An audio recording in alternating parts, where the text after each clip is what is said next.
سب سے پہلے تو علی بھائی یہ سوال ہے کہ تمام مکاتب فکر کے جو علماء جیت ڈگری والے باقاعدہ مستند وہ سارے آپ سے اعلان برات کرتے ہیں الحمدللہ، اور بڑے شدید قسم کے آپ پر جرح کرتے ہیں. تو پھر سوال یہ پیدا ہوتا ہے کہ آپ کا آخر اپنا فرقہ کون سا ہے اور آپ یہاں تک پہنچے کیسے ہیں؟ آخر آپ کا بھی تو کوئی بیک گراؤنڈ ہے. دیکھیں جی، یہ سوال تو اکثر لوگ کرتے ہیں کہ تمام مکاتب فکر کے علماء شدید اعلان برات کرتے ہیں. تو الحمدللہ میں یہ اپنے لیے اعزاز سمجھتا ہوں کہ تمام مکاتب فکر کے فرقہ پرست علماء شدید اعلان برات کرتے ہیں. اور یہ کوئی نئی بات نہیں ہے، یہ شدید اعلان برات ان کا باقی علماء مکاتب فکر کے علماء سے بھی ہے. کیا بریلوی علماء دیوبندیوں سے شدید اعلان برات نہیں کرتے؟ دیوبند بریلویوں سے شدید اعلان برات نہیں کرتے؟ سنی شیعہ سے، شیعہ سنی سے، اور اس قسم کی لینگویج استعمال کرتے ہیں ایک دوسرے کے علماء کے بارے میں. تو یہ کوئی ایک نئی چیز نہیں ہے. ظاہر ہے جب بھی کوئی حق کی آواز بلند ہوگی یہ لوگ مخالفت میں اتریں گے. کاش یہ اعلان برات کرنے کے کو چھوڑ کے کتاب و سنت کے دلائل میں کوئی رد کرنے کی کوشش کرتے، چھڑولا مارنے دی نہیں کتاب و سنت کے دلائل، تو اس کو پذیرائی بھی حاصل ہوتی اور اس کو ایکسیپٹ بھی کیا جاتا. باقی رہا کہ میرا فرقہ کون سا ہے، میں تو بار بار کہتا ہوں کہ میرا فرقہ، میرا گروہ، فرقہ تو میرا کوئی بھی نہیں ہے جی. اسلام میں فرقہ واریت حرام ہے.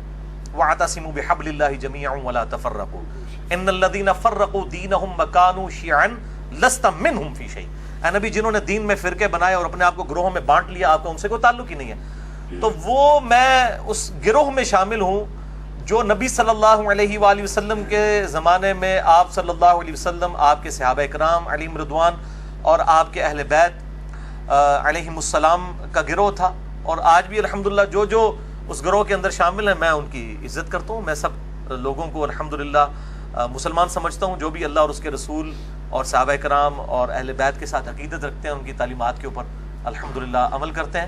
تو میں یہاں تک کیسے پہنچا ہوں؟ دھکے کھا کے جی.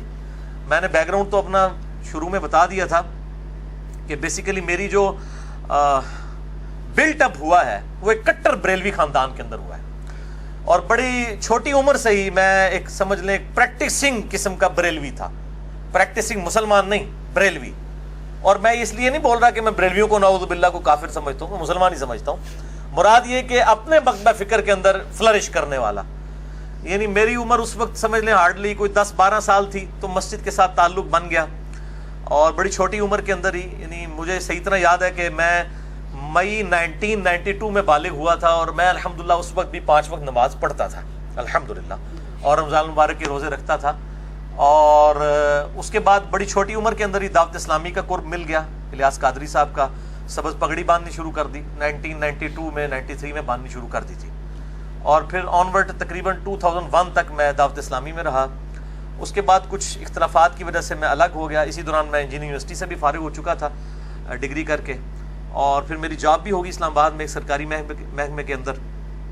الحمدللہ 19 گریڈ میں ہوں میں.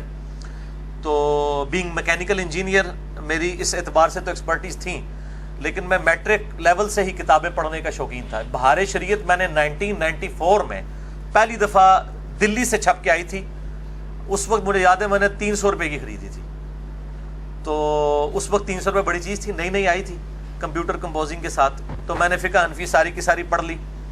اور اس کے بعد تصوف کی وہ کتابیں جو صرف اہل تصوف صرف ان کا نام سنتے ہیں جی، رسالہ قشیریہ ہے، کوئی کیمیائے سعادت ہے، احیاء العلوم ہے، مکاشفۃ القلوب ہے، کیمیائے سعادت ہے، منہاج العابدین ہے، غنیۃ الطالبین ہے، عوارف المعارف ہے. یہ وہ کتابیں ہیں جو میں نے ایف ایس سی لیول کے اوپر تصوف میں اپنی اس شوق کی وجہ سے پڑھ لی ہوئی تھی. اور 1996 میں جب میں ابھی سیکنڈ ایئر کا اسٹوڈنٹ تھا انجینئرنگ یونیورسٹی میں، کٹر قسم کا صوفی بن چکا ہوا تھا. سبز پگڑی بھی باندھتا تھا اور ایک پریکٹسنگ صوفی بھی، اور امام غزالی کو میں اپنا ایک آئیڈیل مرشد سمجھتا تھا. آج بھی میں کئی چیزوں میں ان کی قدر کرتا ہوں، جن میں اختلاف ہے وہ اپنی جگہ. پھر چلتے چلتے 2001 میں جب میں ڈگری کر کے فارغ ہوا 2000 کے مڈ میں، اور پھر اس سے لے کے 2001 تک یہ 1 سال کا پیریڈ تھا جو میرے اوپر تھوڑا تکلیف دہ تھا. میری کمر میں تکلیف ہو گئی، اس کی وجہ سے میں ڈگری کرنے کے بعد جاب وغیرہ کی تلاش میں اس طرح نہیں رہا، میں نے گھر میں آرام ہی کیا. اس دوران مجھے غلام سعود سعیدی صاحب کا تعارف ہوا. شرح صحیح مسلم میں نے پڑھنی شروع کی، اور الحمدللہ اس کی وجہ سے میرا ذہن کھلا کہ بریلوی ہوتے ہوئے بھی آپ بریلوی علماء سے اختلاف کر سکتے ہیں. یہ غلام سو سعیدی صاحب کی ایک خصوصیت تھی اور میں نے ان کو بتائی بھی. میری الحمدللہ ڈیٹیل ان سے ملاقات ہوئی تھی 22 مارچ 2007 کو ڈیٹیل کے ساتھ, اور الحمدللہ بڑے اوپن مائنڈڈ وہ شخصیت تھی. پچھلے سال ہی فوت ہوئے, اللہ تعالیٰ ان کی مغفرت کرے. ان کی وجہ سے میرا ذہن کافی کھلا. پھر آہستہ آہستہ میں نے صحیح مسلم پڑھنا شروع کی. غلام سو رضوی صاحب کی جو فیصل آباد والے ہیں, سردار صاحب کے مدرسے کے اندر وہ شیخ الحدیث تھے, وہ بھی فوت ہو چکے ہیں. بخاری مسلم میں نے بریلویوں کا ترجمہ ہی پڑھا, اور بس اس طریقے سے کام چلتا رہا. بل میں نے کبھی سوچا نہیں تھا کہ میں نے فرقہ واریت کو چھوڑنا بھی ہے. پھر ٹرننگ پوائنٹ میری لائف کے اندر آیا ہے مارچ 2007 میں, جب میں نے پہلی دفعہ قرآن حکیم کو پری ڈیٹرمنٹ رزلٹس کے بغیر قرآن پاک کا ترجمہ پڑھنا اور سننا شروع کیا. امام کعبہ کی آواز میں فتح محمد جلندری صاحب کا ترجمہ, اور ساتھ ساتھ کنز الایمان امام احمد بریلوی المتوفی 1340 ہجری بمطابق 1921 عیسوی, ان کا ترجمہ پڑھنا شروع کیا. تو کرتے کرتے میرا جو ہے دل وہ ٹلٹ ہو گیا اس حوالے سے کہ قرآن حکیم کے جو عقائد و نظریات ہیں ان کے اوپر میں کم از کم نہیں ہوں. پھر پیر نصیر الدین نصیر صاحب کا تعارف ہوا, ان کی کتابیں پڑھنی شروع کی. 2007 میری زندگی کا ایک بڑا کریٹیکل ایئر تھا اس اعتبار سے, حتیٰ کہ 2000 کے اینڈ تک میں تقریباً آپ سمجھ لیں تبلیغی جماعت کو حق پہ سمجھنا شروع کر دیا تھا میں نے. یعنی بریلویت سے نکل کے ایک سٹیپ دیوبند کو, کہ کم از کم ان کی توحید کے اعتبار سے معاملات درست ہیں. اور 2 نومبر 2007 کو رائے ونڈ اجتماع میں بھی میں سالانہ اجتماع میں گیا, وہاں بھی بڑا کلوزلی ان کو دیکھا. لیکن مجھے کچھ ہی عرصے میں اندازہ ہوا کہ بریلوی اور دیوبندی مکتبہ فکر دونوں ہی تقریباً کوئی 19-20 کا ہی فرق ہے. بزرگوں کے واقعات, فضائل اعمال کے اندر جو کچھ لکھا ہوا ہے, یہ وہ ساری کی ساری چیزیں اسی قسم کی ہیں. تو 2007 کے اینڈ پہ میں جو ہوں وہ متزلزل ہو گیا. اسی دوران میں حج پہ چلا گیا وائف کے ساتھ. جب واپس آیا فروری 2008 کے اندر, تو میں نے آتے ہی پہلا کام کیا کہ میں نے ابو داؤد, ترمذی, نسائی, ابن ماجہ بھی خرید لی, بخاری مسلم پہلے ہی تھی, ان کو پڑھنا شروع کیا. اور میں نے کمپیریٹیو اسٹڈی 2008 کے اندر شروع کر دی, فروری مارچ کے اندر. اور کمپیریٹیو اسٹڈی یہ کہ میں مختلف مکاتب فکر کے علماء کو ملتا تھا جا کے, جس طرح تسی میرے کو لائے ہوئے ہو نا. خیر میرے کو تو خیر اس نے میرے ورگا تو بندہ کوئی نہیں سی جس کو میں جانتا, نیوٹرل. باقی تمام مکاتب فکر کے علماء کے پاس 2008 یعنی فروری, مارچ, اپریل, یہ اس دوران میں مختلف علماء کو, بریلویوں کو مل رہا ہوں. بریلویوں کے ساتھ تو خیر بچپن سے تھا, بریلویت ہم سے زیادہ کون جانتا تھا. میں دیوبندی مفتی کے پاس اسلام آباد میں گیا, میرے آفس کے کولیگ لے گئے اور وہ کہنے لگے جی بہت بڑے مفتی ہیں, آپ ان کے ساتھ ڈسکشن کریں. میں نے جب تھوڑی سی ڈسکشن کی تو وہ فوراً ہی اپنا وہ جس کو کہتے ہیں کانفیڈنس لوز کر جانا اور ایک بڑی تلخ رویے کے اوپر اتر آنا بغیر دلائل کے ساتھ. میں نے ایک انگوٹھے چومنے کا مسئلہ ان سے پوچھا کہ یہ جو انگوٹھے چومتے ہیں بریلوی حضرات, تو آپ کیوں نہیں چومتے؟ اب میں دیوبندی ہو چکا ہوا تھا لیکن انگوٹھے بھی چومتا تھا. کیوں؟ میں اپنے بزرگوں کا کٹر فالوور تھا. میں نے کہا جی وہ رد المحتار یعنی فتاوی شامی کے اندر یہ لکھا ہوا ہے کہ نبی صلی اللہ علیہ وآلہ وسلم کے مبارک نام کے اوپر انگوٹھے چومے جائیں, اذان کا جواب دیتے ہوئے بھی پہلی دفعہ پڑھا جائے قرۃ عینی بک یا رسول اللہ, دوسری دفعہ پڑھا جائے صلی اللہ علیہ یا رسول اللہ. تو میں پڑھتا تھا. تو میں نے ان کو کہا کہ آپ کیوں نہیں پڑھتے ہیں؟ تو وہ کہنے لگے کہ یہ تو ضعیف حدیث ہے. میں نے کہا فضائل اعمال میں کئی ضعیف حدیث ہیں جس پہ ہم عمل کر رہے ہیں, تو انگوٹھے چومنے والی روایت سے کیا مسئلہ ہے؟ تو انہوں نے پھر اپنے دل کی بات کر دی. انہوں نے کہا جی یہ چونکہ بریلوی کرتے ہیں اس لیے ہم نہیں کرتے. یہ کون تھے جی؟ مفتی اسماعیل؟ یہ میں نہیں, اسماعیل طورو صاحب سے تو خیر میری ملاقات نہیں, ان کی بھی کئی ایک چیزیں میرے سامنے آئی ہیں, وہ تو آپ چھوڑ دیں. کوئی اور مفتی صاحب ہے, میں اب وہ نام نہیں لیتا, اتنے مشہور نہیں ہیں لیکن وہ بڑے مفتیوں میں. ٹھیک ہے. اور اسی طریقے سے الحمدللہ مجھے کہنے لگے یہ جس قسم کی تم گمراہ کن باتیں کرتے ہو نا اور ہمارے بزرگوں کے بارے میں, مجھے کہتے ہیں جی آپ اختلاف امت اور صراط مستقیم پڑھ لیں. وہ بریلویوں کے پاس آپ چلے جائیں, وہ کہتے ہیں جال پڑھ لیں آپ احمد یار نعیمی صاحب کی, اور یہ یوسف لدھیانوی صاحب کی اختلاف امت اور صراط مستقیم, یہ سب نے اپنی اپنی ٹیکسٹ بکس رکھی ہوئی ہیں نا. وہ کہتے ہیں آپ جی یہ پڑھ لیں. اور اہل حدیث کے پاس چلے جائیں گے, وہ کہیں گے آپ تلاش حق پڑھ لیں. وہ بھی ایک اہل حدیث ہیں ریورٹڈ, انہوں نے تلاش حق لکھی ہے.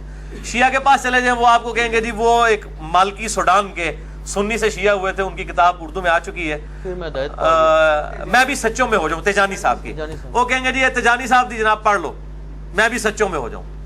تو سارے کو اپنی اپنی کتابیں, کوئی اللہ کی کتاب اللہ نبی کی کتاب نہیں پڑھاتا. انہوں پتا ہے پہلے مولوی کی کتاب پڑھو تاکہ تمہاری مت ماری جائے. تو مجھے کہنے لگے وہ پڑھے. میں نے کہا میں نے پڑھی ہے, اس کے اندر اتنے بڑے بڑے بلنڈر لکھے ہوئے ہیں. میں نے ایک دو بتائے تو ان کے جناب وہ ادھر سے نا جھاگ چھوٹنی شروع ہوگی, غصے میں آ گئے. وہ کہتے ہیں تو عن قریب جو ہے نا گمراہ ہو جائے گا, تو اہل حدیث ہو جائے گا. میں نے کہا جی میں تو اہل حدیث کو گمراہ سمجھتا ہوں, میں نے کیوں اہل حدیث ہونا ہے؟ نہیں, اس طرح کی باتیں کرنے والے اہل حدیث ہو جاتے ہیں. خیر جب ہم نکلے, ہم 3-4 دوست تھے جو یہ ہدایت کا سفر اکٹھا طے کر رہے تھے, تو میرے ایک بھائی کہنے لگے جی آپ اس طرح کریں, اہل حدیث کو بھی چیک کر لیں, ان کو چیک کرنے میں کیا حرج ہے. تو خیر میں اہل حدیث علماء کے بارے میں یعنی رابطہ کیا اور مختلف لوگوں کے نام سامنے آئے. الٹیمیٹلی خیر جس شخصیت تک میں پہنچا, میری خوش قسمتی ہے, شیخ زبیر علی زئی رحمہ اللہ تعالی المتوفی 1435 ہجری میری خوش قسمتی تھی. اور میں شیخ صاحب سے کہا کرتا تھا کہ اگر میں آپ تک نہ پہنچا ہوتا تو میں اہل حدیث کو پہلے ہی کنکلوڈ کر لیتا بغیر تحقیق کے. بہرحال ان کے ساتھ میری ملاقات ہوئی 28 مئی 2008 کو, اور یوم تکبیر والے دن, یعنی 10 سال ہوئے تھے یوم تکبیر کو. 1998 میں پاکستان نے اٹامی بلاسٹ کیے تھے, اس کو 10 سال پورے ہوئے تھے. اور اسی دن میں نے الحمدللہ پراپرلی جو ہے وہ سنت کے مطابق رکوع میں جاتے وقت, رکوع سے اٹھتے وقت رفع الیدین کے ساتھ نماز بھی شروع کی. بہرحال مجھے اہل حدیث کے ساتھ جن مسئلوں پہ اختلاف تھا, چاہے وہ یزید والا ایشو تھا یا وہ 3 طلاق والا ایشو تھا, اسی قسم کے, اور داڑھی والا مسئلہ, اس طرح کے سارے ایشوز کے اوپر زبیر علی زئی صاحب کا موقف تو وہی تھا جو میں تحقیق کے ذریعے پہنچا ہوا تھا. اس لیے میں نے جو ہے نا وہ ان کو الحمدللہ اس اعتبار سے بڑا اچھا پایا, اور اللہ تعالیٰ نے میری ہدایت کا سبب بھی ان کو بنایا. اللہ تعالیٰ ان کو جزائے خیر دے. پھر الحمدللہ ان کے ساتھ رابطہ رہا, ان سے کافی کچھ علم حاصل کیا, اور ان کو بھی کئی جگہ موقع ملا مجھ سے استفادہ کرنے کا. اس لیے بعض اہل حدیث علماء یہ کہتے ہیں کہ جی زبیر علی زئی نے علی کو گمراہ کیا اور علی نے زبیر علی زئی کو گمراہ کر دیا. تو میں کہتا ہوں شاید دونوں باتیں ٹھیک ہی ہوں. ان کی نظر میں تو گمراہی ہے نا, وہ جو سورۃ الاعراف میں آتا ہے کہ جو لوگ خود رائے راست سے ہٹے ہوئے ہیں, گمراہی کو دیکھتے ہیں تو وہ سچ کا راستہ سمجھ لیتے ہیں, سچائی کو دیکھتے ہیں تو گمراہی سمجھ لیتے ہیں. بہرحال شیخ زبیر صاحب کے ساتھ 2008 میں میرا یہ معاملہ رہا. اسی دوران مجھے ایک اہل تشیع عالم کا تعارف ہوا, ثاقب اکبر صاحب کا, بڑے نیوٹرل پرسنالٹی ہیں. اب اسی دوران جب میں اہل حدیث کے اندر آیا اور میں نے شیخ زبیر علی زئی صاحب کا انٹرویو ریکارڈ کیا 17 جون 2009 کو, جس میں نے اہل حدیث کی غلطیاں پوائنٹ آؤٹ کی شیخ زبیر صاحب کی زبانی, اور یہ میری ویڈیو منظر عام پہ آئی, لاکھوں لوگوں نے دیکھی ہے. اس کی وجہ سے اہل حدیث علماء شیخ زبیر صاحب کے بھی خلاف ہو گئے, میرے بھی خلاف ہو گئے. بل میں اپنی کلیریفیکیشن پہ بڑا ڈیٹیل لیکچر دے چکا ہوں, مسئلہ number 124A B C D, جسے شوق ہو اس میں نے یہ ساری سٹوری سنائی ہے. بہرحال میں مطلب اہل حدیث سے ایز اے مکتبہ فکر بڑا متنفر ہوا. 2008 کے اندر ہی میں متنفر ایز اے مکتبہ فکر ہو چکا تھا, اور میں نے اس وقت یہ تہیہ کر لیا کہ میں نے اگر دعوت حق کی آواز بلند کی تو میں انشاءاللہ نیوٹرل پلیٹ فارم سے کروں گا, بغیر کسی فرقے کے, نیوٹرل پلیٹ فارم سے. اور یہی وجہ ہے کہ میری پہلے دن سے لے کے آج تک جتنی ویڈیوز ریکارڈڈ ہیں 2009 میں ریکارڈ ہونی شروع ہوئی ہیں پراپرلی, تو 2010 اکتوبر میں.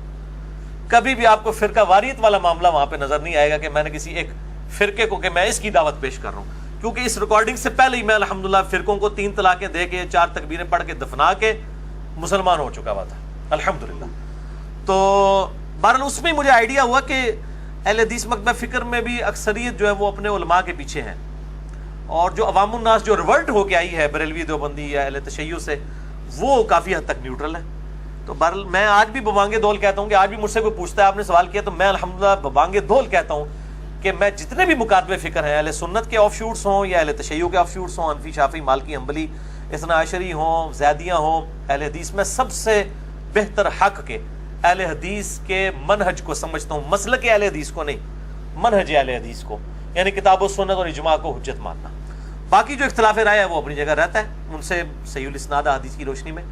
بہرحال میں لیکن باقیوں کی میں تکفیر نہیں کرتا, باقیوں پہ کفر و شرک کے فتوے نہیں لگاتا, گستاخی رسول کے فتوے نہیں لگاتا. بہرحال جو گستاخیاں واضح ہیں وہ میں پوائنٹ آؤٹ کرتا ہوں. 2008 کے اندر ہی پھر میں نے اہل تشیع کے ایک نیوٹرل عالم جنہوں نے وہ کتاب پاکستان کے دینی مسالک لکھی ہے, ثاقب اکبر صاحب کو جانتے ہیں, البصیرہ, انہوں نے یعنی ایک اکیڈمی قائم کی ہوئی ہے. میں نے ان کے لیکچرز بھی سننے شروع کیے, لیکن وہ بھی مطلب ایک وہ آپ سمجھ لیں اہل تشیع کے طارق جمیل صاحب ہیں, جیسے سنیوں کے طارق جمیل صاحب ہیں, میٹھی میٹھی اخلاقی باتیں, تو یہی ہے مطلب کوئی اختلافی موضوعات میں بات نہیں کرتے. لیکن ان کے قریب ہونے کا مجھے یہ فائدہ ہوا کہ مجھے اہل تشیع کے کلچر کو قریب سے دیکھنے کا موقع ملا, یہ کیسے سوچتے ہیں. ان کے ساتھ چونکہ سارے بڑے بڑے علماء رابطے میں ہوتے تھے, بلکہ اہل سنت کے بھی بڑے بڑے علماء, یہ جو ملی یکجہتی کونسل ہے جب قاضی حسین صاحب اس کو سمجھ لیں لیڈ کر رہے تھے, اس زمانے سے وہ ان کے ساتھ ہیں, تو وہ کافی نیوٹرل ماشاءاللہ پرسنالٹی ہے ان کی, اب بھی ان سے رابطہ ہے, اور وہ موحد ہیں, توحید کا عقیدہ ان کا بڑا راسخ ہے. انہی کے ریفرنس سے شجاع عباس صاحب کے ساتھ بھی تعارف ہوا جی, اور اس طریقے سے مطلب اسٹڈی کرنی شروع کی. بہرحال خیر 2008 بھی اسی میں گزر گیا. 2009 میں نے کچھ لیکچرز ریکارڈ کرائے, کرتے کرتے 2010 اکتوبر میں نے پراپر قرآن کلاسز ریکارڈ کروانی شروع کی, اور 2010-11 ہی میں یہ یوٹیوب پہ اپلوڈ ہوئی, اور پھر لیکچرز آنا شروع ہوئے. یہ پورا سفر ہے. اب میں جس جگہ پہ پہنچا ہوں شاہ جی, وہ یہی ہے کہ میں بریلوی, دیوبندی, اہل حدیث, اہل تشیع, اثنا عشری ہوں, چاہے زیدیاں ہوں, اسی طریقے سے حنفی, شافعی, مالکی, حنبلی, سب کو الحمدللہ اپنا مسلمان بھائی سمجھتا ہوں, دلی محبت کرتا ہوں, اختلاف رائے رکھتا ہوں, اسلام سے کسی کو نہیں نکالتا, سوائے اہل سنت کا جو آف شوٹ ہے قادیانی, اور اہل تشیع کا آف شوٹ جو ہے نصیریہ. ان دو فرقوں کے علاوہ میں تمام مکاتب فکر کو مسلمان سمجھتا ہوں. اور یہ ہو سکتا ہے بعض لوگوں کو بات بری لگے کہ اہل سنت کا آف شوٹ قادیانیت, کیونکہ قادیانیت فرقہ جو ہے وہ اہل سنت ہی میں سے نکلا ہوا ہے, اس لیے میں آف شوٹ کہہ رہا ہوں. اور اس پہ اہل سنت پہ کوئی قدغن نہیں لگائی جا سکتی, وہ ان کو اسلام سے خارج کر چکے ہیں. اس طریقے سے اہل تشیع بھی نصیریہ کو, جو سیدنا علی کے لیے الوہیت کا عقیدہ رکھتے ہیں, وہ اسلام سے نکال چکے ہیں. تو یہ شاہ جی ایک مختصر. اچھا علی بھائی, اس میں تھوڑی سی کنٹرڈکشن آ گئی, تو میں آپ کے بارے میں بڑی اسٹڈی کر آئی ہوں کہ ایسے نہیں آگے آپ سے کویسچن آنسر کرنے. وہ یہ ہے کہ آپ نے فرمایا کہ میں شروع سے میرا یہ موقف رہا ہے کہ میں کسی جماعت کی طرف سے اپنی افیلیشن نہیں کروں گا, لیکن اس میں کنٹرڈکشن یہ ہے کہ زبیر علی زئی صاحب سے جب آپ نے انٹرویو کیا تو اس میں, یا اس کے علاوہ شاید ایک تو انٹرویو تھا, ایک اور آپ کی ریکارڈنگ تھی, غالباً دونوں میں ایسے ہے کہ آپ نے انٹروڈکشن کرایا کہ جی ہم نے فلاں تحریک قوم آئے, اور آپ نے کیا لفظ استعمال کیا, کتاب و سنت کا منہج, سنت کے منہج کو کیا, سلف کے منہج. تو زبیر صاحب نے کہا جی اس کا مطلب پہلے حدیث ہو گئے, تو آپ نے فرمایا الحمدللہ. بالکل ٹھیک ہے, الحمدللہ. آج آپ حنیف قریشی صاحب سے بھی شاہ جی پوچھیں نا کہ آپ اہل حدیث ہو, کہیں گے ہاں جی اسی اہل حدیث ہیں, وہابیاں اہل حدیث نہیں ہیں. میں نے اس وقت بھی جو لکھ کے دیا تھا, اہل حدیث تو نہیں لکھ کے دیا تھا. شیخ زبیر صاحب نے جو چٹ پڑھی ہے اس میں الفاظ تھا کتاب و سنت کا جو منہج ہے وہ سلف کے فہم کے مطابق اڈاپٹ کیا. اتنا لمبا جو جملہ لکھا تھا, اس کی بجائے میں اہل حدیث ہی لکھ دیتا نا, میں اسی وقت اس چیز کے خلاف ہو چکا تھا. اور شیخ زبیر صاحب کو میں نے ایمفسائز کیا اس بات کے اوپر کہ آپ یہ اہل حدیث ورڈ کی بجائے اہل سنت کا ورڈ استعمال کیا. جب شیخ زبیر صاحب نے کہا کہ آپ اتنی لمبی بات کے بجائے مطلب آپ اہل حدیث ہو گئے, تو آپ کو چاہیے تھا وہاں کہتے نہیں جی میں اہل حدیث نہیں ہوا, آپ نے واقعہ الحمدللہ. ہاں, کاش اگر میں آج والا انجینئر محمد علی مرزا ہوتا تو میں کہتا کہ سر اس کو آپ ذرا چینج کر دیں, میں اہل حدیث منہج پہ آیا ہوں, اہل حدیث مسلک میں نے نہیں اڈاپٹ کیا. اچھا ہاں, باقی میں اس وقت بھی کلیئر تھا اس مسئلے میں. ٹھیک, اتنا لمبا چوڑا جو مجھے لکھنا پڑا وہ اسی وجہ سے کہ میں کلیئر تھا اس موقف میں کہ یہ کام نہیں کرنا چاہیے. اور وہ جو الحمدللہ میں نے کہا ہے, میں آج بھی کہتا ہوں الحمدللہ میں اہل حدیث بھی ہوں, الحمدللہ میں اہل سنت بھی ہوں, میں الحمدللہ عمار ابن یاسر والا اہل تشیع بھی ہوں, الحمدللہ میں سب کچھ ہوں. اور میں تو اکثر کہتا ہوں کہ امام شافعی کہتے ہیں نا, ان کان رفضا حب آل محمد فلیشهد الثقلان انی رافضی, اگر اہل بیت کی محبت کا نام رافضی ہونا ہے تو لوگ جنوں انس اس پر گواہ ہو جائیں کہ میں رافضی ہوں. تو میں بھی یہی کہتا ہوں کہ اگر نبی صلی اللہ علیہ وآلہ وسلم کی محبت کا نام بریلویت ہے میں بریلوی ہوں, اگر صحابہ کی عظمت کو ماننا دیوبندیت ہے میں دیوبندی ہوں, اگر جو ہے وہ توحید کے اوپر ایمفسائز کرنا, کتاب و سنت کو ایلیٹ ماننا باقیوں کے نظریات کے مقابلے پر بزرگوں کے, اہل حدیث میں اہل حدیث ہوں. اور اگر اہل بیت کی محبت کا نام اہل تشیع ہونا تو میں اہل تشیع ہوں, تو وہ تو ابھی بھی ہوں. چلیے بھائی, اس میں یہ ہے کہ رسول پاک صلی اللہ علیہ وسلم کی صحیح حدیث ہے کہ 73 فرقوں والی. اب اس میں ایک ہے فرقہ ناجیہ. فرقہ ناجیہ کے متعلق یہ ہے کہ یا تو وہ بریلوی ہوں گے, یا دیوبندی ہوں گے, یا شیعہ ہوں گے, یا اہل حدیث ہوں گے, یا زیدی ہوں گے, یا جس کو بھی آپ کر لیں. یہ نہیں ہو سکتا کہ صرف آپ ہوں, یا آپ کے ہمارے جیسے فالوور ہو جائیں, یا مفتی اسحاق صاحب ہو جائیں, یا ان کے فالوور ہو جائیں. ٹھیک ہے. اور یہ بھی نہیں ہو سکتا کہ 1400 سال تک کوئی فرقہ ناجیہ گزرا ہی نہیں. اس کا کیا جواب دیں گے آپ کو؟ اس کا جواب تو تب میں دوں نا جب میرے بھائی میں اپنے علاوہ باقیوں کو کافر کہہ رہا ہوں. یہ تو ان سے پوچھے نا جو فرقہ ناجیہ کے چکر میں اپنے علاوہ سب کو باہر نکالے پڑے ہوئے ہیں, یہ تو ان سے پوچھے نا. میں تو الحمدللہ فرقہ ناجیہ اس اعتبار سے ان سب لوگوں کو سمجھتا ہوں جو اپنے آپ کو مسلمان سمجھتے ہیں اور وہ خود اپنے آپ کو کافر نہیں کہتے ہیں, اسلام سے نکالنا نہیں چاہ رہے ہیں, کتاب و سنت کی تعلیمات کو لے کے چل رہے ہیں, چاہے وہ کسی بھی مکتب فکر سے ہیں. ہم کب کہہ رہے ہیں کہ ہمارے سے پہلے سارے کافر گزرے ہیں؟ ہم تو ساروں کو, ہمارا تو جھگڑا یہ ہے کہ باقی جو فرقہ ناجی ہیں یہ پہلے خود, تو میں ان سے اکثر کہتا ہوں کہ آپ پہلے آپس میں میچ کو کھیلیں, آپ میں سے جو فائنل جیت دے اس کا میچ بھی میرے ساتھ ڈلوا لیں. کیا بریلوی دیوبندی اہل حدیث شیعہ اور باقی مکاتب فکر یہ آپس میں میچ کھیل کے کوئی ایک ناجیہ فرقہ ڈیفائن کر چکے ہیں؟ وہ اپنے علاوہ سب کوئی کافر سمجھتے ہیں, سب کوئی گستاخ رسول مشرک سمجھتے ہیں اور دوست کی فرقہ سمجھتے ہیں. وہ تو دوسروں کو جب دوست کی فرقہ کہہ رہے ہیں تو اب مجھ سے کیوں ڈیمانڈ کر رہے ہیں؟ وہ تو آپس میں ایک دوسرے کو دوست کی کہہ رہے ہیں, پہلے آپس میں فیصلہ کر لیں. میں تو انسانوں کو انشاءاللہ تعالی جنتی مانتا ہوں اس حوالے سے کہ ان میں جو جو صحیح لوگ ہیں انشاءاللہ جنت تک جائیں گے, اور جو جو لوگ فرقہ واریت پھیلا رہے ہیں انشاءاللہ تعالی ان کی پھینٹی لگے گی. باقی جو 73 فرقوں والی حدیث اتنا آسان نہیں ہے اس کو فٹ کرنا, خود ان لوگوں نے ایک دوسرے کے اوپر فٹ کیا, اور پھر حنفی شافعی مالکی حنبلی اختلافات کو یہ فروئی کہتے ہیں. دوسری جانب تو انہوں نے خانہ کعبے میں 4 مسلے ڈالے ہوئے تھے. اگر یہ فروئی اختلافات تھے تو امام لادا کیوں تھے, ایک دوسرے کے پیچھے نماز کیوں نہیں پڑھتے تھے؟ اگر سنی مانتے تھے سب آپس میں تو یہ 4 انہوں نے اماموں کے نام کے اوپر مسلے کیوں کھڑے کیے ہوئے تھے؟ اور فقہ کی کتابوں میں آپ جائیں تو فقہ حنفی کتابوں میں یہاں تک لکھا ہے کہ اگر کوئی شافیہ عورت بیاہ کے اپنے گھر لائے تو ایسا ہی ہے جیسے کوئی یہودیہ بیاہ کے لائے. فتاوی المگیریہ کے اندر باقی کتابوں کے اندر یہ ریفرنسز موجود ہیں. تو یہ بات ہی کرتے ہیں صرف, باقی ایک دوسرے کو پکا گناہ سمجھتے ہیں. یہ تو آپ نے میری بات کی پھر تصدیق کر دی نا. ان کا تو موقف ہے بالکل کلیئر. مثلا ان کا موقف یہ جی ہمارا یہ گروہ ہے, یہ ہمارے علماء ہیں, ہم حق پر ہیں, ہم فرقہ ناجیہ, باقی سارے جنمی ہیں. آپ کا وہ حساب ہے کہ وہ ہمیں کہتے ہیں جی کہ ادھر کی اینٹ ادھر کا روڑا, بان متی نے کنبا جوڑا, کہ جناب یہ شیعوں سے لے لیا, یہ دیوبندیوں سے لے لیا, یہ بریلویوں سے لے لیا. وہ کہتے ہیں یہ فکر کبھی دنیا میں رہی آج تک؟ جی بریلوی دیوبندی اہل حدیث شیعہ سے ہم نے کب کوئی چیز لیا؟ ہم تو اہل سنت کی مین سٹریم کی کتابوں سے چیزیں لے رہے ہیں. اگر امام بخاری امام مسلم کی کتابوں سے ہم کو ریفرنس آپ کو پیش کرتے ہیں تو یہ اگر آپ اس روڑے کو آپ سمجھتے ہیں کہ یہ کوئی رانگ نمبر ہے تو آپ امام بخاری امام مسلم کو رانگ نمبر کہیں نا, مجھے تو نہ کہیں. ہم تو اسی لیے کہتے ہیں پھر یہ ٹنی ہے. انہوں نے اپنی اپنی مطلب کی بخاری مسلم لی ہوئی تھی, ہم نے ساری کمبائنڈ فارم میں ایک جگہ کر دی. اگر میری کوئی ذاتی کتاب ہوتی, میں اپنی سند کوئی پہنچا رہا ہوتا نبی علیہ السلام تک, تو آپ ضرور اعتراض کرتے. میں تو ہمیشہ بخاری مسلم کے ریفرنسز دے رہا ہوں. اب آپ اپنے بزرگوں کو روئیں جنہوں نے آپ کو ادھورا دین دیا تھا, آدھی باتیں بتائی تھیں آپ کو بخاری مسلم سے, آدھی باتیں چھوڑ دی ہوئی تھی, میں نے وہ ساری لا کے پبلک کے سامنے رکھ دی ہیں. اصل سننی ہے میں, وہاں تو تے بزرگ بھی ٹننی, تو تسی بھی ٹننی, پھر تو میں ہی کہوں گا نا. اگر میری کتابیں اپنی ہوتی, سنیوں والی کتابیں نہ ہوتی, آپ کا اعتراض بالکل جینون تھا کہ جی اس نے گھر بیٹھ کے باتیں بنائی ہیں. اگر بخاری مسلم میں انٹرنیشنل نمبرنگ میرے علاوہ کوئی بندہ نہیں بتاتا کہ آپ کاؤنٹر چیک کر سکیں, کوڑ مار کے ٹوٹ جاندے ہیں ویڈیو دے اندر. میں انٹرنیشنل نمبرنگ بتاتا ہوں, لوگ کاؤنٹر چیک کرتے ہیں اور وہ نکلتی ہے.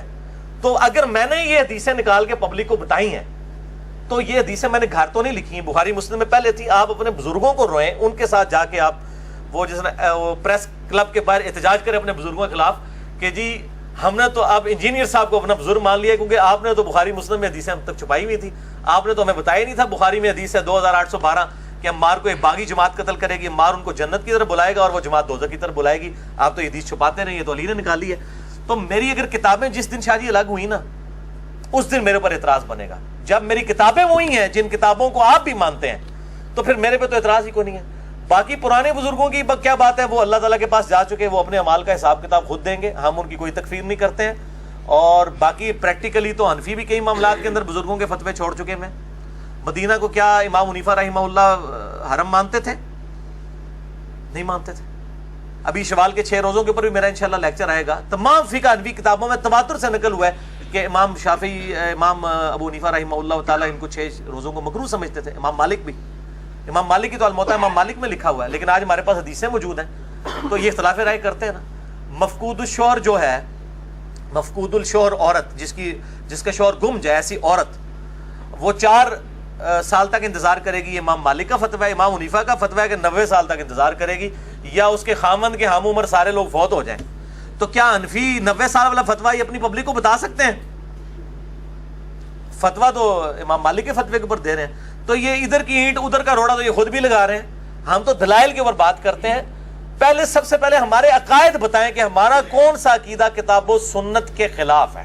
کتاب و سنت کے, بزرگ بابوں کے نہیں, ان کا ہم کوئی ذمہ دار نہیں. کیوں؟ یہ آپس میں بھی ایک دوسروں کے بزرگوں کو نہیں مانتے. امام ابو حنیفہ رحمہ اللہ تعالیٰ کا نام تحقیر کے ساتھ لیا کرتے تھے احمد بن حنبل. ایلو لے جو میرے کو کوڑیاں گلا سنیے. مسند احمد میں موجود ہے, اپنے بیٹے سے حدیث بیان کر رہے ہیں اور کہتے ہیں وہ ابو فلانا کہتا تھا, ابو حنیفہ بھی نام نہیں لیا.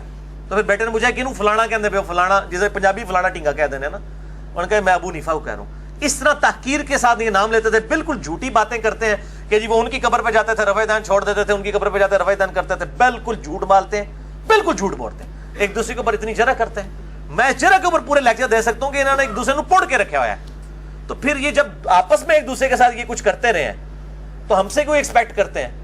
ہم بھی اختلاف رائے کرتے ہیں. میں امام حنیفہ، امام شافعی، امام احمد حنبل، امام مالک کے قدموں کی خاک بھی نہیں ہوں، لیکن نبی صلی اللہ علیہ وآلہ وسلم کے ٹائٹل پہ ان کو فائز نہیں کر سکتا. جی اچھا جی، علی بھائی آپ نے یہ ذکر کیا جو امام شافعی کا قول ہے، یہ جو اشعار ہے، یہ پبلک سوال نہیں ہے. میں سمجھ گیا ہوں آپ کی بات. ہاں، اس کو چھوڑ دیں آپ. یہ پبلک سوال نہیں ہے. اچھا، یہ تواتر کے ساتھ نقل ہوئی نہیں ہاں چیز. چھوڑ بالکل دیں اس کو. بالکل. اور دوسرا یہ کویسچن ہے کہ جو جتنے بھی فرقے ہیں، جس طرح سے علی نقوی بھائی نے یہ کہا کہ وہ اپنے آپ کو فرقہ ناجیہ سمجھ کے پروموٹ کرتے ہیں پبلک میں بھی جتنے بھی ہیں، تو ایک بندہ جو جس طرح سے آپ نے تحقیق کی اور آپ ایک پبلک لیول تک پہنچے، تو ایک بندہ جو اپنے گھر میں بیٹھ کے کر رہا ہے وہ بالکل ڈسٹنگوشڈ ہے، تو کیا وہ فرقہ ناجیہ میں شمار کیا جائے گا؟ کیوں نہیں شمار کیا جائے گا میرے بھائی؟ اگر وہ قرآن حکیم پڑھتا ہے، خواہ اپنے مکتبہ فکر کا پڑھ لے، بریلوی ہے تو بریلویوں کا پڑھ لے، دیوبندی ہے دیوبندیوں کا پڑھ لے، شیعہ ہے شیعوں کا پڑھ لے، اہل حدیث ہے اہل حدیثوں کا پڑھ لے، اس کے بعد اپنے عقیدوں کو ان کے مطابق کر لے، تو وہ فرقہ ناجیہ میں شامل ہے.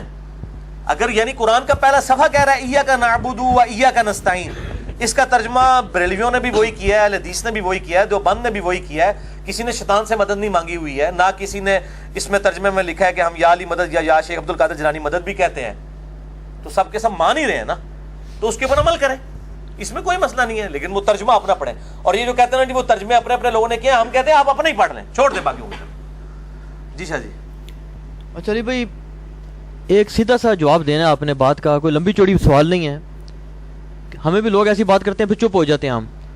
آپ یہ بتائیں کہ آپ مجتہد ہیں یا نہیں ہیں؟ اور شاہ جی تسی میرے وکیل کیوں بنے ہوئے ہو؟ مجھے یہ نہیں سمجھ نہیں، آج تو آپ عدالت میں ہیں نا، پھر عوام کی عدالت میں. ٹھیک ہے ٹھیک ہے، عوام کی عدالت میں آپ مجتہد ہیں یا نہیں؟ ادھر لگا رہے ہیں، آپ کی بات بہت زیادہ اونچی ہو جائے گی. اوپر والے پورشن میں اوپر لگائیں ادھر. لیکن آپ جو بات چیت کر رہے ہیں یہ سارا اجتہاد ہے. جی ہاں دیکھیں، اگر میں نے کوئی تنظیم کھڑا کی ہے، کوئی فرقہ کھڑا کیا ہے، میں کوئی چندہ باکس آپ کے حوالے کر رہا ہوں یا آپ کو چندے کی کوئی میں لسٹ دے رہا ہوں کہ آپ میرے نام کے اوپر یہ چیزیں اکٹھی کریں، پھر تو آپ ضرور کریں. ہم کب کہہ رہے ہیں کہ آپ ہمیں فالو کریں؟ ہم تو مسلمانوں کی مسجد میں ہی نماز پڑھتے ہیں. میری 2 نمازیں جو ہیں بریلویوں کی مسجد میں، دیوبندیوں کی مسجد میں ہوتی ہیں جو میرے گھر کے قریب ہے، اور 3 نمازیں میری اہل حدیث کی مسجد میں ہوتی ہیں، کبھی بریلویوں کی مسجد میں بھی ہو جاتی ہے. تو مختلف، میں شیعہ کی مسجد میں بھی چلا جاتا ہوں کبھی کبھار مجھے موقع ملے. تو میں تو سارے مسلمانوں کی مسجدوں میں ان کے اماموں کے پیچھے نماز پڑھ رہا ہوں. تو مجھے کس چیز کا میرے پر غصہ نکالا جا رہا ہے کہ جی آپ مجتہد ہیں، یہ ہیں وہ ہیں؟ ہم بھائی ادنا سے ایک دین کے خادم ہیں. ہم یہ چاہتے ہیں کہ جو یہ سوئی ہوئی عوام ہے جو اپنے علماء کی تحقیقات سے ہی ناواقف ہے، اپنے علماء کی تحقیق وہ پڑھ لے. یعنی احمد بریلوی صاحب کا ترجمہ کو پڑھ لے اور وہ دیکھے کیا یہ وہی توحید ہے جو احمد بریلوی صاحب کے ترجمے میں لکھی ہوئی ہے کہ جو بریلویوں کے اندر رائج ہے، یا سید فرمان علی شاہ صاحب نے جو ترجمہ لکھا ہے اہل تشیع کا، اس میں توحید وہی ہے جو وہ پریزنٹ کر رہے ہیں ایز اے مکتبہ فکر. تو ہم کبھی یہ دعویٰ نہیں کرتے ہم مجتہد ہیں. ہم تو دین کے، میں وہ غامدی سے والی بات کروں گا کہ ہم طالب علم ہیں، دین کے طالب علم ہیں. ماں کی گود سے لے کے قبر تک انسان سیکھتا رہتا ہے. تو ہم تو لوگوں کو ایجوکیٹ کر رہے ہیں کہ علماء کو ہی پڑھیں، علماء کی تحقیقات کو پڑھیں. میں نے کبھی آج تک کسی کو اپنا قرآن کا ترجمہ دیا ہے بخاری مسلم کا جی یہ میرا ترجمہ ہے؟ ہم تو ہمیشہ ریفر کرتے ہیں کہ علماء کی تحقیقات سے فائدہ اٹھائیں اور فیصلہ کریں کون حق پہ. نہیں، میں گزارش جو کر رہا ہوں نا وہ یہ ہے کہ سوال یہ ہوتا ہے کہ آپ جو باتیں کرتے ہیں یہ اجتہادی امور ہے نا، یعنی اجتہادی امور ہے نا جن میں آپ اپنی رائے دیتے ہیں نا. ابھی آپ نے فرمایا کہ ڈاکٹر ذاکر نائک جو ہے اس میں نہیں کرتے، نعمان علی خان ہے چلو اچھا کرتے ہیں نہیں کرتے، یا فلاح علماء نہیں کرتے تو اچھی بات ہے نہیں کرتے، لیکن آپ تو کرتے ہیں، ہر مسئلے میں آپ یعنی بولتے ہیں. اب اس میں سوال یہ ہے کہ احمد یار نعیمی صاحب کا نے اپنی کتاب میں لکھا، آپ نے تو یاد کی ہوئی تھی، آپ جی جی میری بغل میں ہوتی تھی، وہ کہتے ہیں جی ایک صاحب تھے انہوں نے جناب اسی طرح دعوے کیے. میں نے جب ان سے پوچھا جی مجھے ناسخ و منسوخ بتائیں قرآن میں کدھر کدھر ہے، آپ بتا سکتے ہیں یا حدیث میں ناسخ و منسوخ کا علم آپ کے پاس ہے؟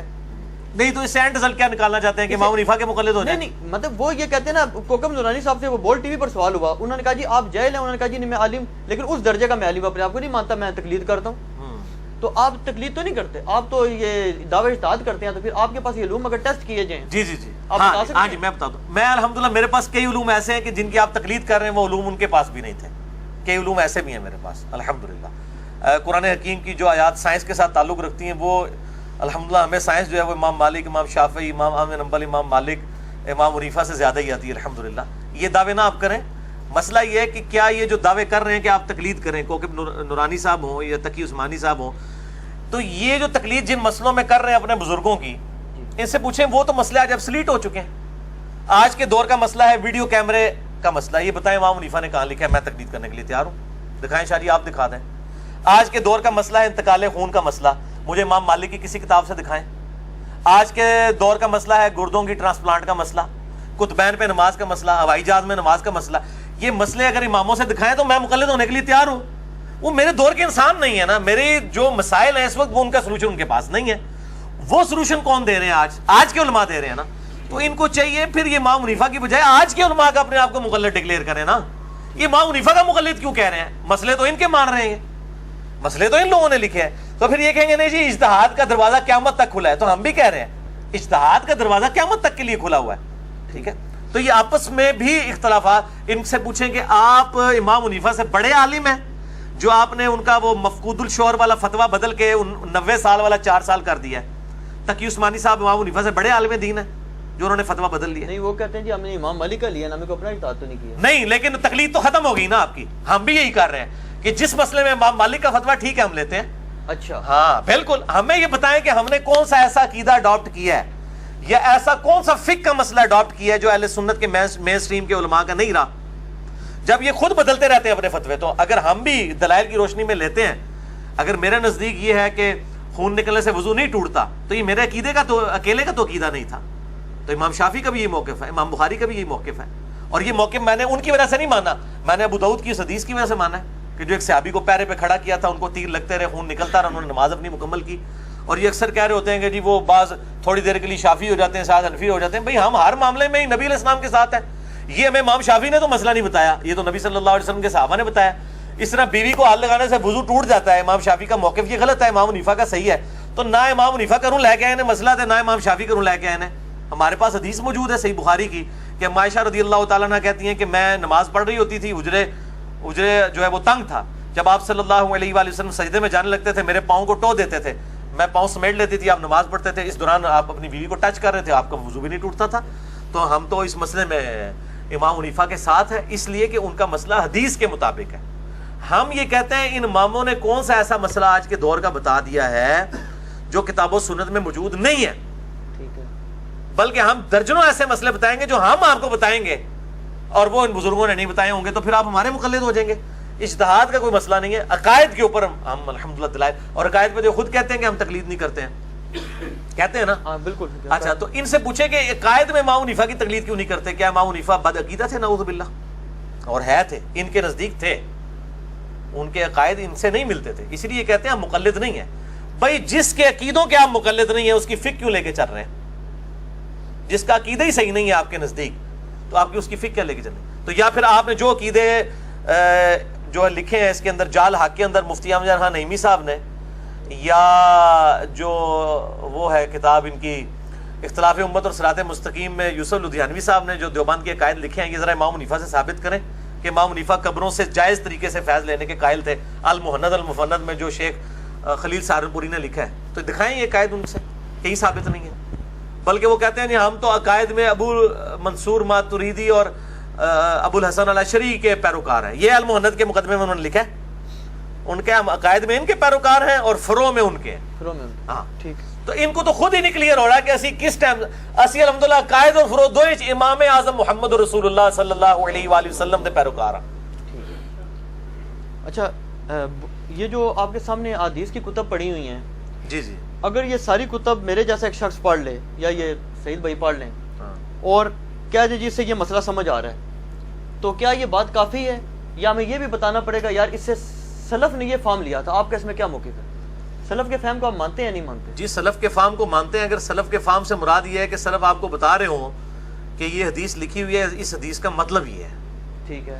اگر سلف یہ کہہ رہا ہو حدیث پڑھنی نہیں چاہیے، یہ حدیث بیان نہیں کرنی چاہیے، تو پھر ہم کہیں گے کہ ایسے سلف کے ختنے چیک کرنے چاہیے کہ وہ مسلمان بھی ہے کہ نہیں.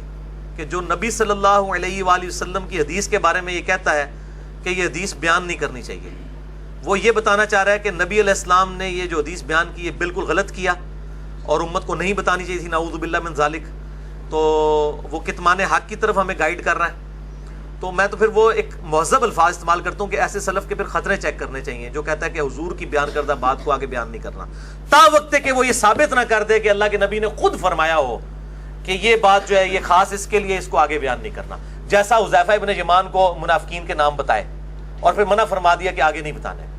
تو جو چیزیں آپ صلی اللہ علیہ وسلم نے دلائل النبوہ کے کانٹیکسٹ میں بیان کی ہیں آگے، اور وہ پبلک میں آگے ٹرانسفر ہوئی ہیں، وہ حدیثیں تو جو کہے گا بیان نہیں کرتا، تو پھر ہم سلف سے پہلے اس کا لائسنس چیک کریں گے کہ وہ مسلمان بھی ہے کہ نہیں، بغیر نام لیے خطرے چیک کریں گے اس کے۔ چلیں آپ نے یہ بات اب کی ہے نا، بڑی آپ نے سخت بات کی ہے، یہ بتائیں کہ مشاجرات صحابہ کو آپ ڈسکس کرتے ہیں اوپنلی، اور ہمارے جیسے جائے لوگوں کے سامنے اوپنلی ڈسکس کرتے ہیں، علماء کے حلقے میں نہیں کرتے۔ مانو پتہ ہے تو صحیح تھی آگے ٹکنا ہے۔ اچھا اب مجھے یہ آپ بتائیں کہ اس پہ سلف کا فارم کیا ہے؟ میں یہ کہتا ہوں، جی شاہ جی، مشاجرات صحابہ اگر تو مجھ سے پہلے دنیا میں ڈسکس ہی کبھی نہیں ہوئے، میں نے ہی پتھر پھینکا ہے پہلا آ کے، پھر تو اسی میرے گل پہ وہ نہیں بتائیں کس نے کی؟ سارے ہی ڈسکس کرتے آ رہے ہیں، پوری دنیا میں ڈسکس ہو رہے ہیں۔ سنی شیعہ جب کنفلکٹ بن گیا جی تو پوری دنیا کے اندر جنگ جمل صفین نہروان تو ڈسکس ہوتی ہے، ہمارے کورسز کے اندر موجود ہے، تاریخ اٹھا کے دیکھیں، تاریخ کے کورسز کے اندر موجود ہے۔ اور المصنف ابن ابی شیبہ میں سلف ہی ہے نا، مصنف ابن ابی شیبہ نو سلف مندے ہو، امام ابن ابی شیبہ نو المتوفى 235 ہجری، امام بخاری امام مسلم کے استاد ہیں، صحیح مسلم میں 1500 حدیثیں اس سے ہیں۔ انہوں نے باقاعدہ باب باندھا ہے کتاب الجمل، جس میں باب باندھا ہے جمل پہ، نہروان پہ اور صفین کے اوپر، چیپٹر سلف نے باندھے ہیں۔ تو مشاجرات صحابہ تو ڈسکس کیا، باقاعدہ چیپٹر بنا کے ڈسکس کیا۔ نہیں چیپٹر میں انہوں نے اوپر یہ چیپٹر بھی بنایا کہ جی حضرت علی حق پہ تھے یا حضرت امیر وہ معاویہ حدیثیں لکھ دی ہیں نا جناب، حدیثیں لکھ دی ہیں، یہ حق پہ کیا نبی علیہ السلام خود بتا کے گئے ہیں، وہ تو آپ کے سرٹیفکیٹ کی ضرورت ہی نہیں ہے، آپ صلی اللہ علیہ وآلہ وسلم امت کو خود بتا کے گئے۔ ظاہر ہے جب مسئلے اٹھیں گے اسی وقت۔ آپ مجھے ہی بتائیں، اہل حدیث مکتب فکر کے لوگ جو امی عائشہ رضی اللہ تعالیٰ عنہا پر جو بدکاری کی تہمت لگی، جس میں نبی صلی اللہ علیہ وآلہ وسلم نے کئی دن تک وحی کا انتظار کیا، اس سے اہل حدیث علماء نہیں کہتے ہیں کہ جی وہ حضور کو اگر علم غیب ہوتا تو آپ صلی اللہ علیہ وآلہ وسلم پہلے ہی بتا دیتے، آپ اس لیے پریشان رہے کہ آپ کی وہ بیوی پہ تہمت لگی تھی کہ وہی نہیں آ رہی تھی، یہ کہتے ہیں کہ نہیں؟ اپنے لیکچرز کے اندر کہتے ہیں۔ اچھا تو کیا کسی سلف نے حدیث افک سے حضور کے علم غیب کی نفی ثابت کی ہے؟ اس کو چیپٹر بنایا ہے کہیں پہ؟ اسی طریقے سے جو صحیح بخاری میں آتا ہے، ابو داؤد میں ڈیٹیل آتی ہے کہ غزوہ خیبر کے موقع پر ایک یہودیہ نے حضور کی دعوت کی صلی اللہ علیہ وآلہ وسلم، زہر آلود گوشت کھلا دیا اور اس میں کچھ صحابہ شہید بھی ہو گئے، اور آپ صلی اللہ علیہ وسلم نے بھی اپنی زبان پہ رکھا اور پھر وفات سے پہلے وہی زہر عود کر آیا۔ تو آپ صلی اللہ علیہ وسلم کو اگر یہ پتا ہوتا کھانے سے پہلے کہ یہ اس میں زہر ہے تو آپ صحابہ کو بھی نہ کھانے دیتے۔ وہ کہتے ہیں نہیں دیکھیں اس سے پتہ چلا علم غیب نہیں تھا۔ کس سلف نے اس حدیث کے اوپر باب باندھا ہے کہ حضور کے علم غیب کی نفی؟ تو یہ نکلتی ہے، یقیناً نکلتی ہے، رزلٹ تو نکلتے ہیں۔ وہ کہتے ہیں جی چونکہ اب فتنے اٹھے ہیں تو رزلٹ بھی نکالنے پڑ رہے ہیں۔ اب بھی فتنے اٹھے ہیں، جب انٹرنیشنل لیول کے اوپر فیس بک پہ یوٹیوب کے اوپر خلفائے راشدین کی پرسنالٹیز کو ملائن کیا جا رہا ہوگا تو ہم ان کا دفاع نہیں کریں گے، کرنا پڑے گا۔ تو یہ مسئلے تو اٹھتے ہیں نا، تو پھر ظاہر ہے کہ اس کا جواب دینا پڑتا ہے۔ ہم تو جواب والے اینڈ کے اوپر ہیں۔ باقی رہا کہ احمد بن حنبل یا کسی کا یہ فتویٰ کہ مشاجرات صحابہ ڈسکس نہیں کرنے چاہیے، ظاہر ہے وہ آج کے دور کے انسان نہیں تھے، یہ ان کا فتویٰ ہے نا، قرآن و سنت تو نہیں ہے نا، یہ ان کا اپنا فتویٰ ہے۔ ظاہر ہے انہوں نے یہی سمجھا کہ نہیں کرنا چاہیے تو بہتر سمجھا ہوگا۔ آج وہ زندہ ہو سکتا ہے، ہمارے سے زیادہ بڑھ چڑھ کے بیان کرتے ہیں کیونکہ پرابلم سامنے آ رہے ہیں نا، جب ایشو سامنے آئیں گے تو پھر جواب لکھنے پڑیں گے۔ اچھا یہ جو شیخ زبیر علی صاحب نے 51 سٹیپ میں نماز نبوی لکھی ہے، یہ کس سلف نے نماز نبی کے اوپر اس طرح کتاب لکھی ہو کہ ایک حدیث بخاری سے اٹھائی ہو، ایک مسلم سے، ایک ترمذی سے، اور سٹیپ بنا کے، یہ تو سٹیپ بخاری نے نہیں بنائے، مسلم نے نہیں بنائے۔ پوری نماز کا طریقہ تو بخاری مسلم میں موجود نہیں ہے، ساری احادیث کو جمع کر کے ہم سٹیپ وائز بناتے کرتے ہیں نا، تو ہم یہ کہیں گے پھر نماز کے اوپر کوئی کتاب نہیں لکھنی چاہیے، کسی سلف سے ثابت نہیں ہے کہ اس طرح سٹیپ بنائے کے۔ چیپٹرز بنانے کی بات نہیں کر رہا، سٹیپ بنا کے پورا تکبیر تحریمہ سے سلام تک نماز نبوی صحیح احادیث کی روشنی میں کڈو کی سلف نے لکھی ہے کتاب۔ تو بھئی جب فتنے اٹھیں گے اسی وقت فتنوں کے جواب دینے کے لیے اللہ تعالیٰ اپنے بندوں کو مبعوث کرے گا۔ ٹھیک ہو، اگر ہم ان کے جواب کے اوپر احادیث سے ہٹ کے کوئی بات کر رہے ہیں تو آپ ہمیں ضرور پکڑیں۔ اگر آپ یہ کہیں گے حدیثیں ہیں بیان نہیں کرنی چاہیے، تو میں نے تو امام مسلم کا فارم لکھ دیا ہے، ایسا دکھاؤ نا جی ایٹم بم۔ واقعہ کربلا کا حقیقی پس منظر 72 صحیح الاسناد احادیث کی روشنی میں اہل سنت کی کتابوں سے 200 احادیث میں نے بخاری مسلم اور باقی کتابوں سے جمع کیے ہیں، اصول کافی سے تو نہیں جمع کیے ہیں، یہ سنیوں کی کتابیں ہیں نا۔ اور اس میں یہ دیکھیں یہ سلف کا فارم کو بھی ذرا ہائی لائٹ کریں، یہ جہاں پہ میری انگلی ہے، امام مسلم نے لکھا ہے صحیح مسلم کے مقدمے میں کہ میں عوام الناس کے لیے حدیثیں لکھ رہا ہوں. تو میرے سلف امام مسلم ہیں, انہوں نے کہہ دیا عوام الناس کے لیے حدیثیں ہیں, میں نے بھی عوام الناس کے لیے حدیثیں جمع کر دی ہیں. باقی رزلٹ جس نے نکالنا نکالتا رہے, بس سے زیادہ کیا کہوں. تو میں نے یہ کہا نا کہ اگر کوئی ہمیں یہ کہے گا کہ حضور نے تو بیان کیا تھا, آپ کو حق حاصل نہیں بیان کرنے کا, شاہ جی اگر یہ کوئی کہے گا نا کہ حضور نے جو بات کی ہے یہ حضور کو نہیں کرنی چاہیے تھی, یا حضور نے تو چلو غلطی سے نعوذ باللہ کر دیا, اب تم نے آگے حضور کی بات بیان نہیں کرنی ہے, خاموشی اختیار کرنی ہے, تو ایسے بندے کے پھر خطرے چیک ہوں گے کہ کوئی مسلمان تو یہ بات نہیں کر سکتا. اگر خطرے نکل بھی آئیں گے پھر اس سے اور چیزیں چیک کی جائیں گی. نہیں, علماء تمام اہل سنت کے جو مکاتب فکر کے ہیں, میں یہ نہیں کہتا آپ درست ہیں یا وہ درست ہیں, یہ آپ بتائیں گے. تمام اہل سنت کے مکاتب فکر جتنے بھی ہیں جو اہل سنت کہلاتے ہیں, ان کا موقف یہ ہے کہ مشاجرات صحابہ کو ڈسکس کرنا یہ شیعوں کا منہج ہے, رافضیوں کا منہج ہے. تو یہ امام بخاری امام مسلم جو ہے وہ رافضی ہیں, انہوں نے جو حدیثیں نقل کی ہیں جو میں نے اس میں پمفلٹ میں بیان کی ہیں, ان کو رافضی کہیں گے. یہ تو امام بخاری اگر نہ حدیث لکھ کے جاتے مجھے نہ پتہ چلتا, یا پھر یہ کہہ دیں گے ان حدیثوں کو بیان کرنا حرام ہے تو بخاری کو بھی پکڑے, پھر یہ ترجمہ بھی نہ کیا کریں ان حدیثوں کا. میں نے پبلک کی آسانی کی خاطر اہل سنت کا منہج, اس سے پہلے کہ ہمیں کو رافضی آگے پڑھائے اہل سنت کا منہج, میں نے اہل سنت کی کتابوں میں تو خدمت کی ہے, یہ تو امت لیول کی خدمت ہے, یہ تو خلافت و ملوکیت اتنی بڑی خدمت نہیں ہے جو میں نے یہ پمفلٹ لکھا ہے کہ میں نے اہل سنت کی کتابوں سے سنیت کا مقدمہ پیش کر دیا. اس کا مطلب ہے آپ واک آؤٹ دینا چاہتے ہیں رافضیوں کو کہ آپ کا مقدمہ کمزور ہے. اگر میں نے یہ اپنے گھر بیٹھ کے کتابیں بنائی ہوں خود, پھر تو میں مجرم ہوں. تو میں نے تو اہل سنت کا مقدمہ اہل سنت کی کتابوں سے پیش کر دیا. ڈسکس تو امام بخاری امام مسلم نے کیا ہوا ہے, سکیٹرڈ فارم میں تھی, میں نے ایک جگہ جمع کر دی, جس طرح آپ نے بھی کئی ایک سکیٹرڈ فارم میں چیزیں موجود تھی ایک جگہ ٹاپک کے طور پہ جمع کر دی ہیں. تو اس میں کون سا حرج والی بات ہے؟ اس سے جو رزلٹ نکالے ہیں ہم نے, اگر آپ ان رزلٹ سے اختلاف کرتے ہیں تو وہ آپ کا حق حاصل ہے. ہم یہ کہتے ہیں ہم حدیث لکھ رہے ہیں, آپ اس پہ رزلٹ خود لکھتے ہیں, حالانکہ ان کو پتہ ہے ان کی ضرورت بھی نہیں رزلٹ لکھ لیں, ان کو پتہ ہے جو حدیث میں لکھا ہے وہی رزلٹ ہے. اچھا, اور میں یہ کلیئر کر دوں کہ میں تمام صحابہ اکرام رضوان کی عزت کرتا ہوں اس حوالے سے کہ میں ان کو حضور کی صحبت کی وجہ سے رضی اللہ تعالیٰ عنہ کہتا ہوں, حتیٰ کہ حضرت معاویہ, حضرت عمر بن عاص, حضرت بصر بن ابی ارطا اور حضرت مغیرہ ابن شعبہ رضی اللہ عنہم اجمعین, میں سب کو صحابی مانتا ہوں الحمدللہ ڈنکے کی چوٹ پہ, اور ہر لیکچر میں یہ کہتا ہوں. لیکن اس صحابیت کی بنیاد پہ جو کچھ امت کے ساتھ انہوں نے کیا, اور نبی صلی اللہ علیہ وسلم نے پہلے ہی بتا دیا کہ یہ کچھ کریں گے بخاری مسلم کی حدیث کی روشنی میں, آن دا بہاف آف پروفٹ میں ان سے اختلاف رائے رکھتا ہوں. میری مجھ نہیں کسی نے پائی کھولی, میرے ذاتی کسی نال کوئی مسئلہ نہیں ہے. دین کے ساتھ جس نے معاملہ بگاڑا ہے, اور حضور خود کہہ کے گئے ہیں, اب مجھے بتائیں کوئی شخص اپنی بیوی کے بارے میں یہ اوپنلی بات کرے گا کہ میری بیوی یہ کام کرے گی, اور اللہ کے نبی نبی ہیں اور کہہ رہے ہیں کہ میری بیوی پہ حوض کے کتے بھونکیں گے, حدیث سے متواتر ہے, اما عائشہ پہ جب بھونکے تو ان کا میں واپس جاؤں گی, جمل کے لیے نہیں جاؤں گی. اللہ کے نبی صلی اللہ علیہ وآلہ وسلم نے سیدہ عائشہ کے بارے میں اتنی بڑی بات امت تک پہنچائی ہے, تو یہ دروازہ تو آپ نے کھولا نا, نعوذ باللہ. They are trying to teach their prophet صلی اللہ علیہ وآلہ وسلم, میرا خیال ہے کافی ہے. اور یہ ان جاہلوں کی آپ کی باتیں, یہ آپ جن جاہلوں کی باتیں پیش کر رہے ہیں نا, ان کو کوئی آٹے میں نمک بھی نہیں ہے. ہماری آواز الحمدللہ ملینز آف پیپل تک پہنچی ہے. لوگ کہتے ہیں جی بڑی آپ کے خلاف کلپ دیکھتے ہیں, لیکن جب آپ کی کوئی بات سنتے ہیں, وہ جب کاؤنٹر چیک کرتے ہیں نکلتی ہے, باقی جتنی بات کرتے ہیں وہ نکلتی نہیں ہے. آپ بات نہیں, تو اس کو کنکلوڈ, اس کو چھوڑ دیں ادھر. میں نے 100 سوالات جو آپ سے 157 مسئلہ ریکارڈ کروایا, اس میں اس ایشو کے اوپر بول چکا ہوں, لہٰذا اس کو میرا خیال ہے ان چیزوں کو اسکپ کریں آپ اور سوالات کریں.